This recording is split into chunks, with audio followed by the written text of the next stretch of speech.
Hola, good morning. How the heck are ya? Hi, everybody. I'm trying to pull down an obscure deck out of the top of my desk. How the heck are you guys this morning? Wake up. Sun is shining. Sleepyhead. Get up, get up, get up, get up. Good morning. Don't you guys miss psychic coffee? Get out of bed. Come on. I'm trying to decide whether to start back to doing psychic coffee in the morning because it was a great way to start the morning, right? It was my morning starter, and things got busy, and I kind of stopped taking that moment to get online in the morning and just pull a card for everybody and say, let's start our day in a wonderful way, right? Let's start our day wonderfully and beautifully. And the sun has shifted in the sky, and it is really annoying coming through the door pane. I've got to figure out how to put a thing on there. So let's see. Hi, everybody. Good morning. Despite appearances, I am not a morning person. I have been up a while. So we're going to consider this my mid-morning. And there we go. Okay, let's pull a card for this morning. And I don't know that I've ever used this deck of cards. I don't usually shuffle like that. It's a thing lately. So can we get a emoji or a good morning? I see a lot of people say good morning. And let's see what card. God, I love that. That's beautiful. Okay, this is actually a tarot deck. Oh, good energy. All right. So this deck of cards is actually good morning, 6 o'clock in the morning. Ew. You know, I set my alarm for 7, and I was like, why did I do that? But I got up. You can tell I got to feed the horse before I leave for work too. Good morning, everybody. All right. So what are we talking about today? Taking control of the emotion and the energy of the day. We were talking last night on class. So last night we had a class on solar eclipse and traditions and some of the belief systems throughout history, things along those lines. And interesting little class, you know, about because it's not a long class, but it was interesting anyways. Moving on. But today we're talking about the Queen of Cups. Now, what is the Queen of Cups about? Queen of Cups is about being caring with your emotions, stepping out and being in charge of your emotions, maybe not flying off the handle, things along those lines. In this particular setup, it is. It's also talking about being able to step into the things that really engage you, the things that really bring you passion and that you want to be involved in, not the day-to-day drudge that we sometimes fall into, but the things that we really want to be involved in. My phone's all the way over there. Being in not complete control of, but being grounded enough to understand where the motivation for some of the energies. It's cold in Idaho. Yeah, I would imagine so, Lori. Yeah. But being somebody that's rooted and able to handle the deep emotions, the person that people go to because they need somebody to lean on. Also, I have to tell you, please don't be the only leaning point for that person. They have to be able to stand on their own as well. So it's okay to be in charge of your emotions and help other people, but it doesn't mean that you need to be everybody's savior as well. And a lot of people feel they have to save everybody. This is not the case. While it would be great to do so, we are responsible for our own life. If you are, I'm sorry, I have a hang now. If you are trying to save everybody and taking on their burdens, they're not learning their lessons. They're not learning their life lessons. And we all need to learn our own stuff, because if not, we're going to come back and we're going to do it again. Right? So don't be their only leaning point. If you're helping somebody, if you're the person that's stable and people come to you for assistance, make sure that you let them do their own work. You can be like, oh, I have an ear for you, but don't let it drain you either, right? Because sometimes people are going to think you're the rock. You are the person to go to if they have a problem, right? You're the rock.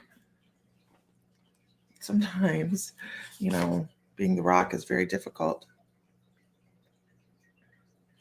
And it helps. And then that when we are assisting so many other people that we can't focus on our own issues, we kind of wander off and do our own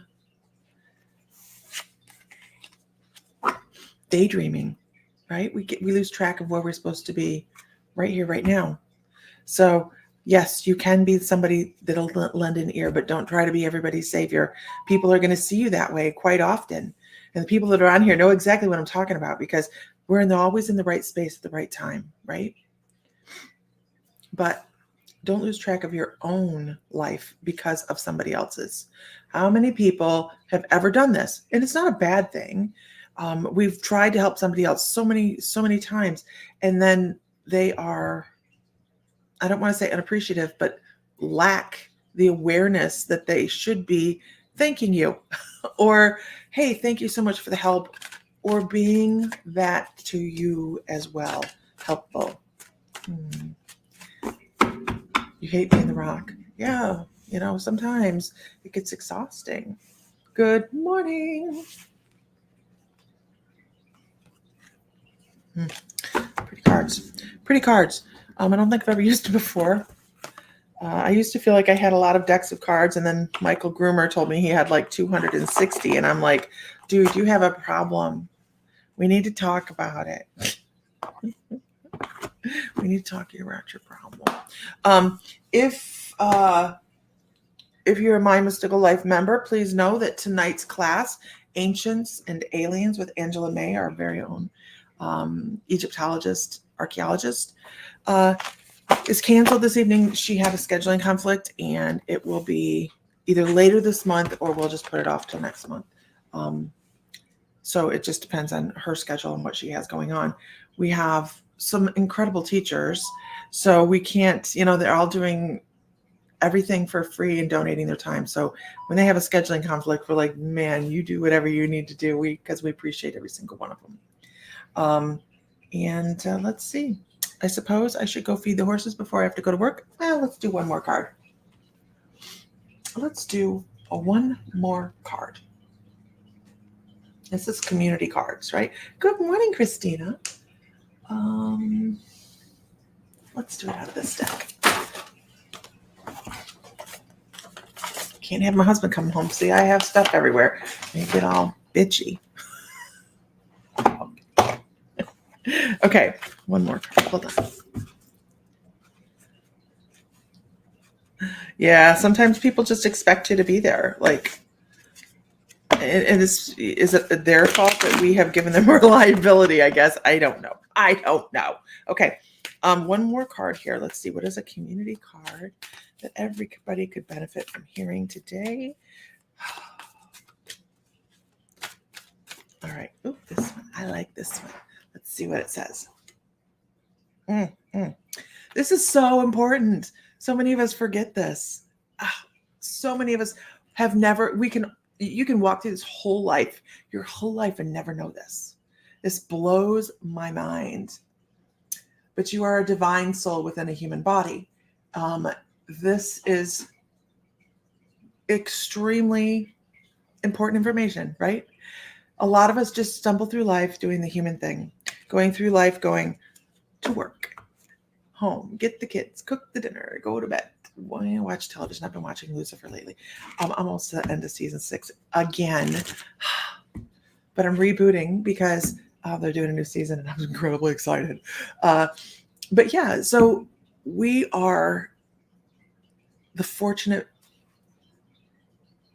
eye-opened people. I don't want to say awakened because it's such an overused word. Our eyes are open. We can see the energy within and without.